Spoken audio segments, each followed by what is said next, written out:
Narito ang isang kuwento na hango sa totoong karanasan ng isang babae sa Amerika noong nakaraang taon.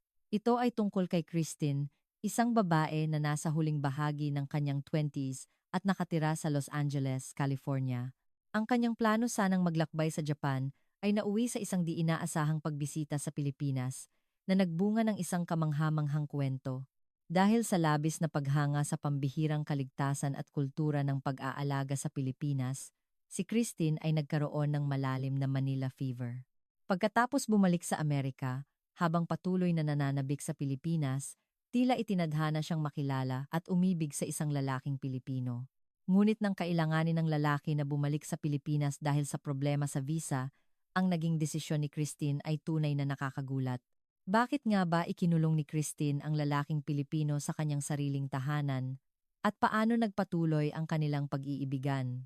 Samahan ninyo ako sa paglalakbay sa isang kuwento ng tunay na pag-ibig na lumampas sa mga hangganan at sabay nating balikan ang kagandahan ng ating bansa. Ito ay isang kuwentong puno ng pagmamalaki at inspirasyon, kaya't sana ay samahan ninyo ako hanggang sa dulo. Ang inyong pag-subscribe, pag-like, at pag-activate ng notification bell ay malaking tulong para sa akin.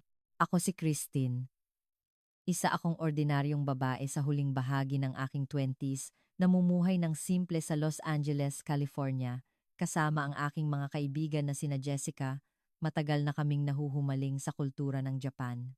Partikular na nakakaakit para sa amin ang kulturang otaku at ang mga tradisyonal na sining nito. Kaya naman, matagal na naming pinlano ang isang biyahe patungong Osaka, Japan. Mayroon na kaming napiling flight at halos nakapagpasya na rin sa aming tutuluyan. Ngunit may isang taong tumutol ang matalik kong kaibigan na si Claire. Isang araw, tinipon kami ni Claire at sinabi, "Guys, please, pag-isipan niyo ito. Hindi sapat na alam lang natin ang tungkol sa K-pop.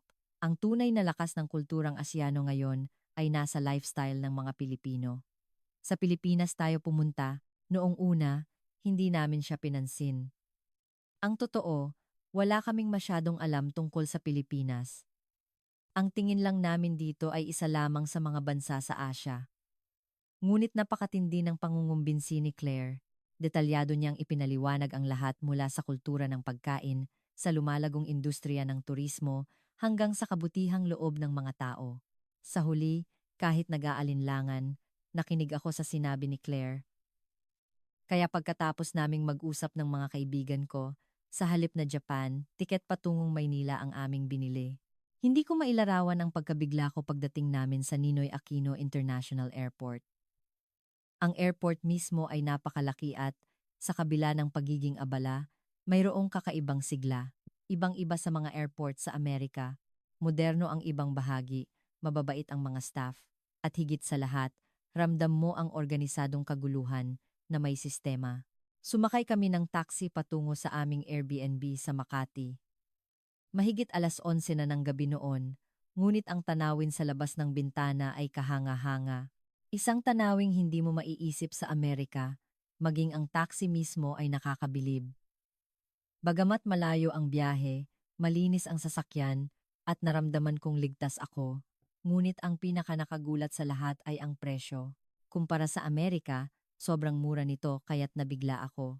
Hindi ako makapaniwala na posible ang ganitong kalidad ng serbisyo sa ganoong halaga, kahit hating gabi na, maliwanag pa rin ang mga ilaw sa bawat gusali at establisimento. Marami pa ring mga taong naglalakad sa kalye. Ang lalong nakakagulat ay ang mga babaeng mag-isang naglalakad nang walang pangamba. Isang eksenang imposible sa Amerika. Maayos ang daloy ng mga sasakyan at higit sa lahat, ang pangkalahatang pakiramdam ng kaligtasan ay talagang nakakagulat. Naisip ko, posible ba talagang ganito kaligtas dito? Malinis din ang mga kalsada. At ang magkakasamang modernong mga skyscraper ay nagbibigay ng pakiramdam na para kang nasa isang lungsod sa hinaharap. Hindi ko alam na ganito pala kaunlad ang Pilipinas. Tahimik akong nakatingin sa labas ng bintana at pabulong na sinabi sa sarili, "Wow, mas kahanga-hanga ito kaysa sa inaasahan ko." Ganoon din ang aking mga kaibigan. Lahat kami ay hindi makapagsalita, abala sa pagmasid sa tanawin. Si Claire naman ay mayabang na tumingin sa amin na para bang ipinapakita na tama ang kanyang desisyon. Kahit pagdating namin sa aming tutuluyan, hindi pa rin nawala ang pagkamangha. Ang aming Airbnb host ay napakabait sa pagsalubong sa amin at nagbigay pa ng mga detalye tungkol sa mga masasarap na kainan at pasyalan sa paligid. Ang ganitong klaseng pag-aasikaso ay talagang tumatak sa akin. Sa unang gabi, habang nakahiga sa kama, napag-isip-isip ko. Isang araw pa lang ang nakalipas pero tuluyan nang nagbago ang pananaw ko sa Pilipinas. Noong una, napilitan lang akong sumama dahil kay Claire, pero ngayon, nasasabik na ako sa mga susunod na mangyayari. Anong mga karanasan kaya ang naghihintay sa amin sa loob ng 2 linggo? Sa ganitong pananabik, natapos ang aming unang gabi. Sa aming ikalawang araw sa Pilipinas, pumunta kami sa Bonifacio High Street para mamasyal. Sobrang dami ng tao at napakasigla ng lugar. Pagkatapos, sinubukan naming sumakay ng MRT, pero dahil hindi kami marunong sa sistema ng beep card, hindi kami makapasok sa gate. Nataranta kami at hindi namin alam ang gagawin nang biglang may lumapit na isang binatang Pilipino. Mukha siyang nasa huling bahagi ng kanyang 20s. Nakita niya siguro ang aming pagkalito at tinanong kung saan kami papunta. Pagkatapos, basta na lang siyang sumenyas na sumunod kami sa kanya. Mabilis siyang bumili ng bagong beep card gamit ang sarili niyang pera, iniabot sa akin at bigla na lang nawala sa gitna ng maraming tao. Talagang natulala ako. Sa Amerika, hinding-hindi ito mangyayari. Ang gumastos para sa isang estranghero ay kakaiba na. Pero, ang umalis ng hindi man lang tumatanggap ng pasasalamat, pati ang mga kaibigan ko ay gulat na gulat. Sabi pa ni Claire, "Kita nyo na? Ngayon alam nyo na kung bakit ko kayo niyayang pumunta sa Pilipinas. Makalipas ang ilang araw, may katulad na nangyari." Pauwi na kami sa aming tinutuluyan matapos mamili at kailangan naming akyatin ang isang matarik na overpass habang bitbit ang mabibigat naming pinamili. Hirap na hirap kami kaya't humihinto kami paminsan-minsan. Maya-maya, may isang lalaking nasa mga 50 anyos ang sumusunod sa amin. Pero bigla niyang kinuha ang isa sa mga dala kong bag. Walang sabi-sabi, natural lang na ginawa niya. Nagulat ako at lumingon, pero ngumiti lang siya at sumenyas na okay lang. Tinulungan niya kaming dalhin ang mga gamit hanggang sa tapat ng aming tinutuluyan. Pagkatapos, ibinaba niya ang mga bag, bahagyang yumuko, at tulad ng dati, umalis ng walang imik. Lubos akong naantig. Noong una, nag-iingat ako dahil baka may masama siyang balak. Pero purong pagtulong lang pala ang nasa isip niya. At wala siyang hinihintay na kapalit. Nang gabing iyon, ikinuwento ko ito sa aking mga kaibigan at lahat sila ay namangha. Sabi ni Jessica, Hindi natin mararanasan yan sa Amerika. Bakit ba ganito kababait ang mga tao dito?" Totoo nga, ang kabaitan ng mga Pilipino ay hindi kalkulado. Hindi ito isang kilos na may hinihintay na kapalit, kundi isang kabutihang natural na lumalabas. Ang ganitong kadalisayan ay sobrang nakakaantig, lalo na ang pag-alis nila pagkatapos tumulong nang hindi man lang naghihintay ng pasasalamat, para bang ginawa lang nila ang isang bagay na dapat gawin. Ang kulturang ito ay napakahiwaga at napakaganda. Mula noon, sa aming pananatili sa Pilipinas, sunod-sunod ang mga katulad na karanasan. Kapag nagtatanong kami ng direksyon, hindi lang nila itinuturo, minsan ay personal pa kaming inihahatid. Ganoon din sa mga restaurant. Dahil kami ay mga dayuhan, maingat nilang ipinapaliwanag ang menu o nagrerekomenda ng masasarap na kombinasyon. Dahil sa mga karanasang ito, tuluyan nang nagbago ang pananaw ko sa Pilipinas at sa mga Pilipino. Noong una, isa lang itong destinasyon para sa akin. Pero ngayon, naramdaman kong isa itong napaka-espesyal na lugar. Ganoon din ang aking mga kaibigan. Gabi-gabi, sa aming pag-uwi, pinag-uusapan namin ang mga magagandang karanasang nangyari sa araw na iyon. At lahat kami ay iisa ang sinasabi. Ang babait ng mga tao dito, gaano kaya kasaya ang manirahan sa isang bansang tulad nito. Sa loob ng 2 linggong pananatili namin sa Pilipinas, bawat araw ay puno ng sorpresa, lalo na ang kaginhawahan at kaligtasan, na talagang nakakagulat. Unang-una kong ikinagulat ang delivery system. Isang gabi, mga 2:00 ng madaling araw, nagutom kami at nag-order ng manok. Sa pamamagitan lang ng smartphone app, dumating ang order namin sa loob lang ng 30 minuto. isang bagay na imposibleng mangyari sa Amerika. At ang delivery rider, napakabait pa habang nag-aabot ng pagkain. Kahit madaling araw, wala kang makikitang bakas ng pagkayamot. Sabi namin ng mga kaibigan ko, kailan pa naging ganito ka-convenient ang bansang ito? Posible pala ang ganitong serbisyo. Ang mga covered walkway sa Makati ay napakaganda rin. Dahil mainit ang panahon, napakalaking tulong na makalakad sa ilalim ng lilim habang naghihintay o naglalakad.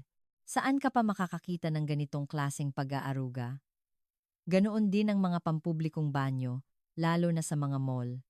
Saan ka man magpunta, napakalinis at laging may sapat na tissue. May ilan pang banyo na may hand cream o mouthwash. Kung ikukumpara sa Amerika, langit at lupa ang pagkakaiba. Para maiwasan ang pagnanakaw, marami pa ngang may kandado ang mga tissue holder. Pero sa Pilipinas, wala akong nakitang kahit isang kandado. Ganoon din sa mga upuan at mesa sa labas ng mga cafe at restaurant. Kung sa Amerika, tiyak na mawawala ang mga iyon magdamag, pero dito, okay lang na iwanan. Talagang nakakagulat. Napaisip ako kung gaano nga ba kaligtas ang bansang ito. Ang pinakanakagulat sa lahat ay ang nangyari sa isang coffee shop. Pumasok kami sa isang cafe at nakita namin ang mga taong iniiwan ang kanilang mga bag at cellphone sa mesa habang pumupunta sa banyo o nag-order. May ilan pang ang iniiwang nakabukas ang kanilang laptop, hindi ako makapaniwala. Kung sa Amerika, ilang segundo lang ay tiyak na mawawala ang mga gamit na iyon. Kaya tinanong ko ang isang babae sa katabing mesa, "Excuse me, okay lang bang iwanan ang mga gamit ng ganito?" Ngumiti siya at sumagot, "Oo naman. Hindi mo kailangang mag-alala dito. Ligtas naman ang Pilipinas." Nang marinig ko iyon, lalo akong nabigla. Nakakamangha na mayroon palang ganitong lugar. Ganoon din sa mga kainan. Ang sistema ng paggamit ng vibrating buzzer habang naghihintay ng order ay bago sa akin, pero ang mas nakakagulat ay kahit sino pwedeng kunin ang buzzer, walang gumagawa nito. Ang atmosfera sa lahat ng restaurant at cafe ay napakasarap sa pakiramdam. Puno ito ng sigla at masayang enerhiya, mukhang komportable ang mga tao. Kitang-kita mo na ine-enjoy nila ang kanilang pang-araw-araw na buhay nang walang pag-aalala sa kanilang kaligtasan. Paulit-ulit kong sinasabi sa mga kaibigan ko, gaano ba talaga kaligtas ang bansang ito? Paraiso ba ito? Ganoon talaga ang pakiramdam ko. Naisip ko kung gaano ako magiging kasaya kung dito ako nakatira, maging sa loob ng MRT, ganoon din. Nakakita ako ng mga babaeng mag-isang sumasakay kahit gabi na at naiinggit ako. Dahil sa Amerika, hinding-hindi iyon posible. May nakita pa akong mga taong natutulog sandali sa istasyon ng tren habang hawak-hawak pa ang kanilang mga bag at cellphone. Talagang kahanga-hanga na wala silang takot na manakawan.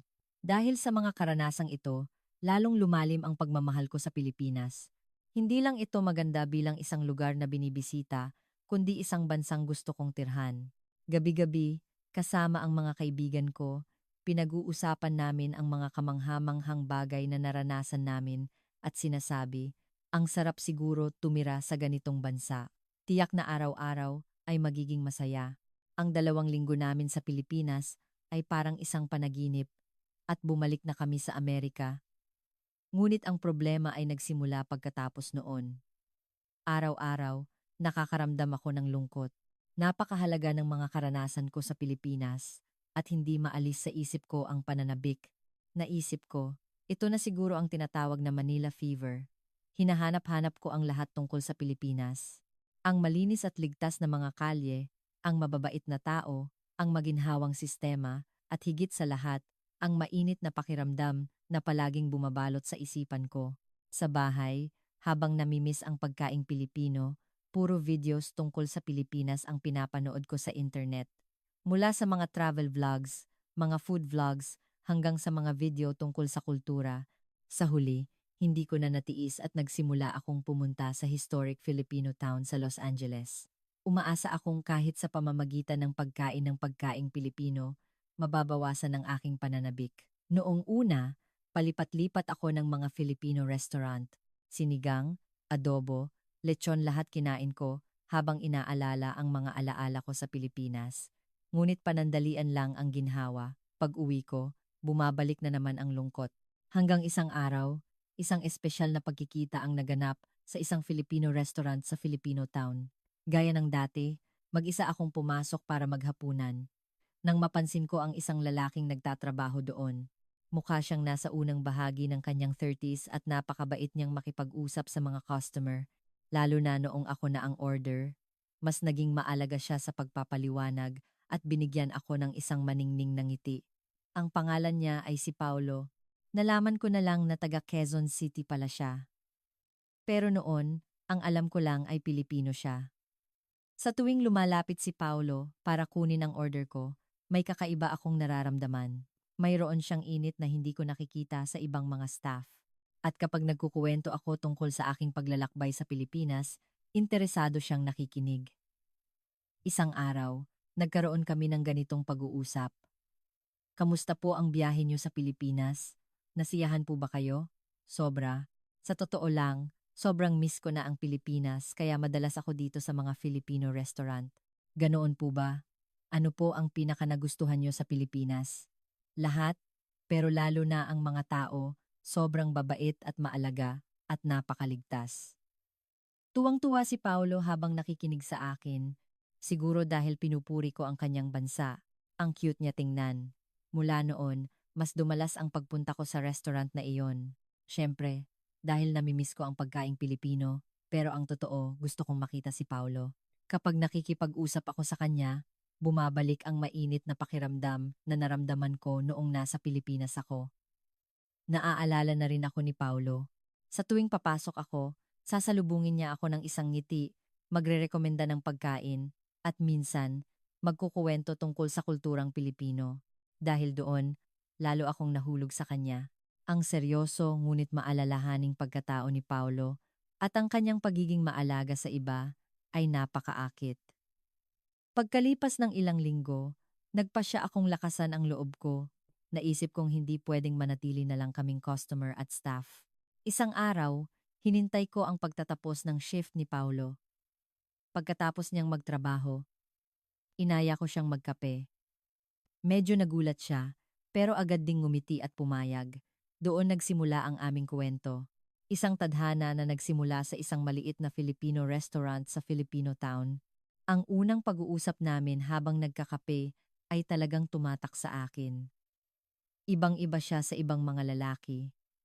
Walang magarbong salita o pagmamalabis. Tapat at simple niyang ipinapahayag ang kanyang nararamdaman. Ikinuwento ni Paulo na sa Maynila siya ipinanganak at lumaki, at kahit nasa Amerika na siya ngayon, madalas pa rin niyang naiisip ang Pilipinas. Ikinuwento ko rin sa kanya ng detalyado ang mga karanasan ko, ang nakakagulat na kaligtasan, ang kabaitan ng mga tao, ang maginhawang sistema. Habang nakikinig, kitang-kita sa mukha ni Paulo ang pagmamalaki. Mula noon, natural na kaming nagkikita. Pagkatapos ng trabaho ni Paulo, namamasyal kami o nanonood ng sine. Habang kasama ko si Paulo, natuklasan ko ang tunay na katangian ng isang Pilipinong maginoo. Napakalalim na tao ni Paulo. Palagi niyang iniisip ang kapakanan ko at napakadetalyado ng kanyang pag-aalaga. Ngunit ang pag-aalaga niya ay hindi ipinagyayabang. Natural lang ito. Halimbawa, kapag naglalakad kami, palagi siyang nasa gilid ng kalsada. Kapag binubuksan niya ang pinto, napaka-natural na hindi ito nakakailang. At dahil alam niyang madali akong ginawin, palagi niya akong dinadala sa mga lugar na mainit. Ganoon din kapag nag-uusap kami, pinapakinggan niya ako hanggang sa matapos at buong pusong nakikiramay.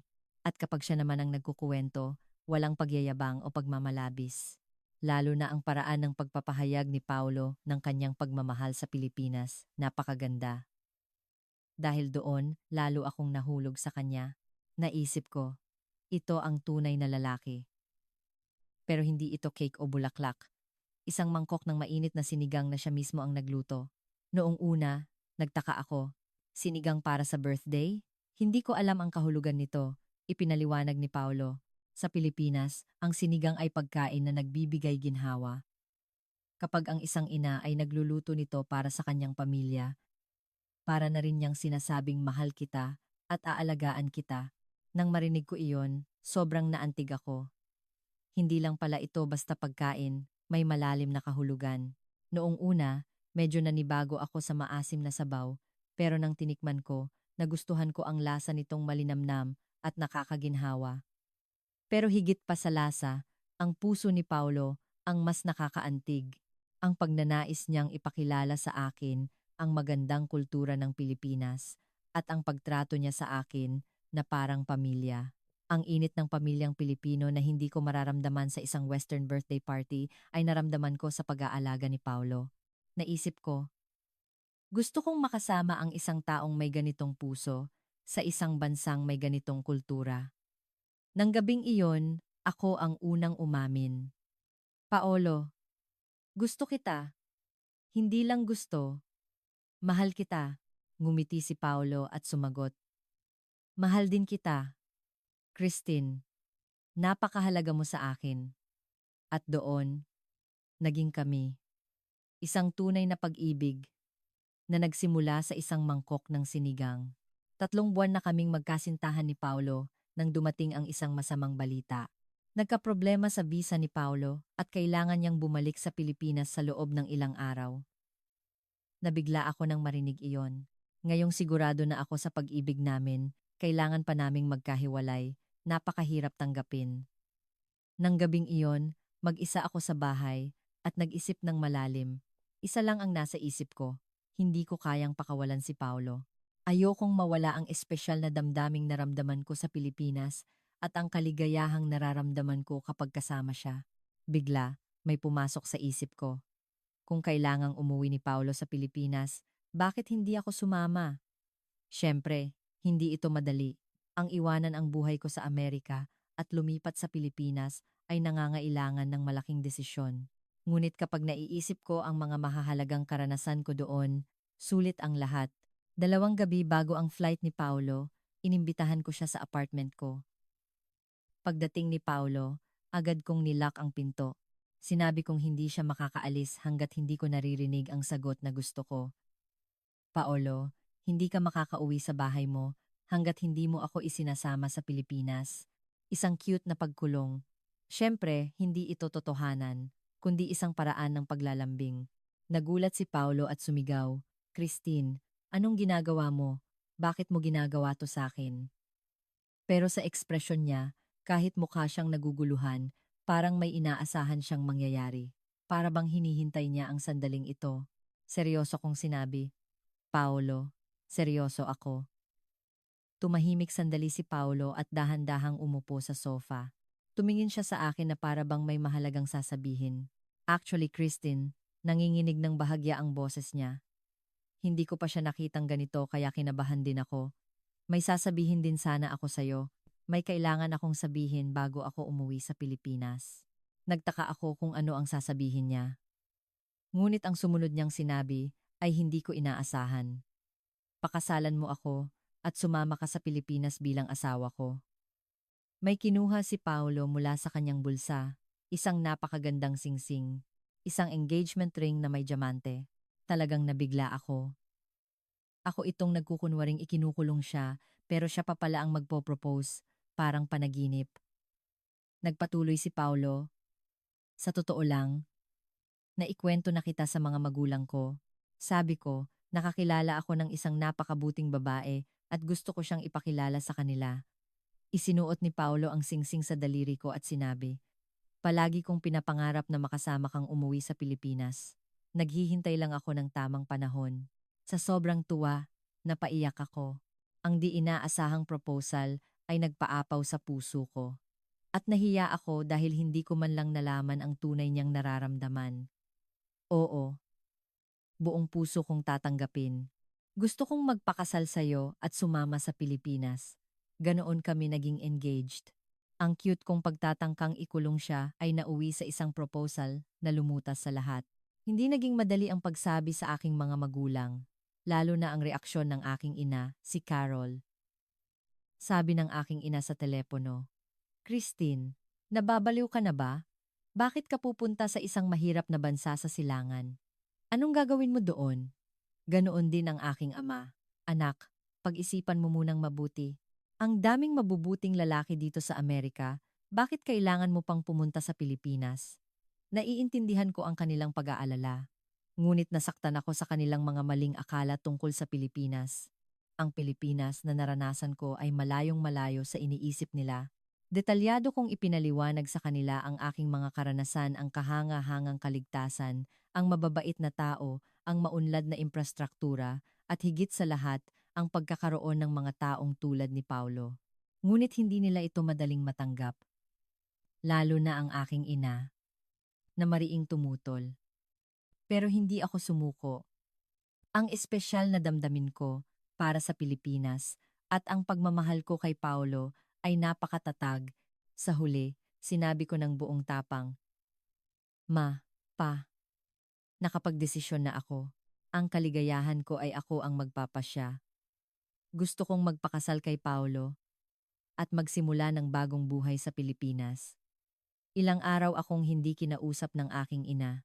Masakit makita siyang ganoon, pero hindi nagbago ang aking desisyon. Habang naghahanda kami sa kasal, nagpatuloy ang aming hindi pagkakaunawaan. Ngunit malaki ang naitulong ni Paulo. Sinabi niyang unawain ko ang aking mga magulang, habang patuloy na sinusuportahan ang aking desisyon. Sabi ni Paulo, "Christine, naiintindihan ko ang mga magulang mo. Mahirap para sa kanila na papuntahin ang kanilang mahal na anak sa isang malayong bansa. Pero kapag nakita nila kung gaano tayo kasaya, maiintindihan din nila tayo balang araw." Ang pagiging mature ni Paulo ay lalong nagpatibay sa aking paniniwala na tama ang aking desisyon. Kaya't kasama si Paulo, sumakay ako ng eroplano patungong Pilipinas. Daladala ang pananabik para sa bagong buhay at ang lungkot ng pag-iwan sa aking mga magulang. Pagdating sa Pilipinas, ikinasal kami ni Paulo. Bagamat nalungkot ako dahil wala ang aking mga magulang, nandoon naman ang pamilya ni Paulo at ilang mga kaibigan para magdiwang. Simple lang pero napakainit ng aming kasal. Lalo na ang pamilya ni Paulo, napakainit ng kanilang pagtanggap. Kahit hindi sila masyadong marunong mag-Ingles, sinisikap nilang makipag-usap sa akin na lubos kong ikinatuwa. Sabi ng ina ni Paulo, "Christine, salamat sa pagmamahal mo sa aming anak.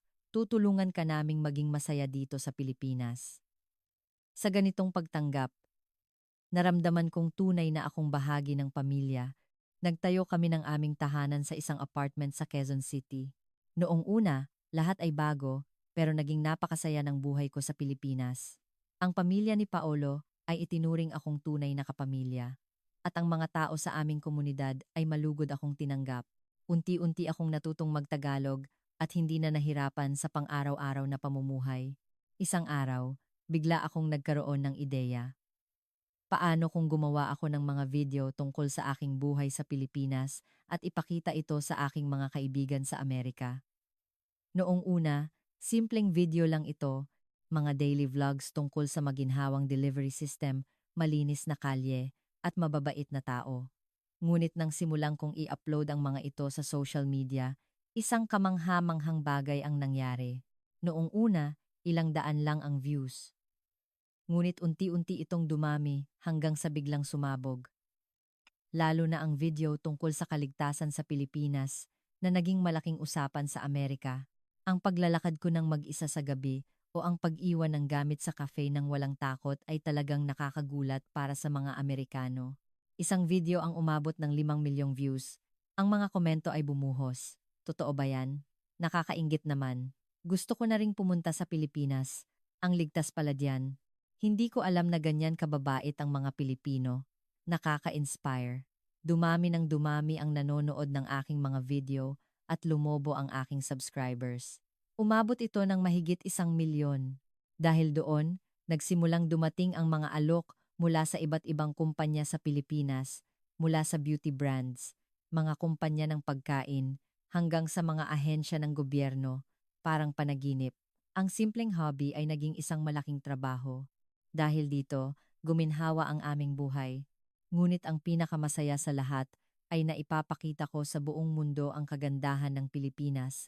Ang mga taong may maling akala ay nakikita na ang totoong Pilipinas sa pamamagitan ng aking mga video at napakasaya ko dahil doon. Isang araw, isang napakalaking sorpresa ang dumating. Tumawag ang aking ina, si Carol. "Christine, Hindi ko alam na sikat ka na pala diyan sa Pilipinas. Ipinakita sa akin ng kaibigan ko ang video mo at namangha ako. Nagkataon palang nakita ng kaibigan ng aking ina ang video ko at ipinakita sa kanya. Doon lang nalaman ng aking ina kung anong buhay ang mayroon ako sa Pilipinas at kung gaano ako naging matagumpay. Nagpatuloy ang aking ina, "Anak, patawarin mo ako. Mali pala ang akala ko sa Pilipinas. Napanood ko ang mga video mo at napakagandang bansa pala." Makalipas ang ilang araw, tumawag din ang aking ama. Tama pala ang naging desisyon mo. Nang marinig ko iyon, napaiyak ako. Ang lahat ng lungkot at hirap na tiniis ko ay biglang nawala. Kaya inimbitahan ko sila sa Pilipinas. Ako ang sumagot sa lahat, pati na sa kanilang first class na pamasahe. Pagdating ng mga magulang ko, hindi sila makapaniwala. Namangha sila sa laki at ganda ng airport at habang papasok kami sa syudad, sunod-sunod ang kanilang paghanga. Lalo silang naantig sa mainit na pagtanggap ng pamilya ni Paolo. Kahit hindi sila nagkakaintindihan sa salita, naramdaman nila ang sinseridad. Naghanda ang ina ni Paolo ng masasarap na pagkaing Pilipino at ang kanyang ama naman ay naghain ng masarap na tsaa. Habang tumatagal, kitang-kita ko ang pagliwanag ng mukha ng aking mga magulang. Ipinasyal ko sila sa mga lugar na ipinakita ko sa aking mga video. Ang malinis na tren, ligtas na kalye, at mababait na tao. Habang nararanasan nila ito, lalo silang namangha. Sabi ng aking ina, "Totoo pala lahat ng sinabi mo, Christine. Napakagandang bansa." Ganoon din ang aking ama. "Napakaswerte mo at dito ka nakatira. Matalino ang naging desisyon mo." Sa loob ng 2 linggo, tuluyan nang nahulog ang loob ng aking mga magulang sa Pilipinas. Pati ang kanilang maling akala sa pagkaing Pilipino ay nawala. Bago sila umuwi, kinausap ako ng aking ina, "Anak, mukhang nahawa na yata ako sa Manila fever mo. Ayoko nang umalis sa magandang lugar na ito." Nang marinig ko iyon, sobrang saya ko.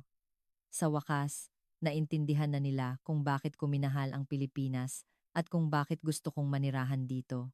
Sa airport, niyakap ako ng aking ina at sinabi, "Anak, kitang-kita ko kung gaano ka kasaya. Patawarin mo si mama." Mula ngayon, maniniwala at susuportahan ko na ang mga desisyon mo. Ganoon naghilom ang aming pamilya.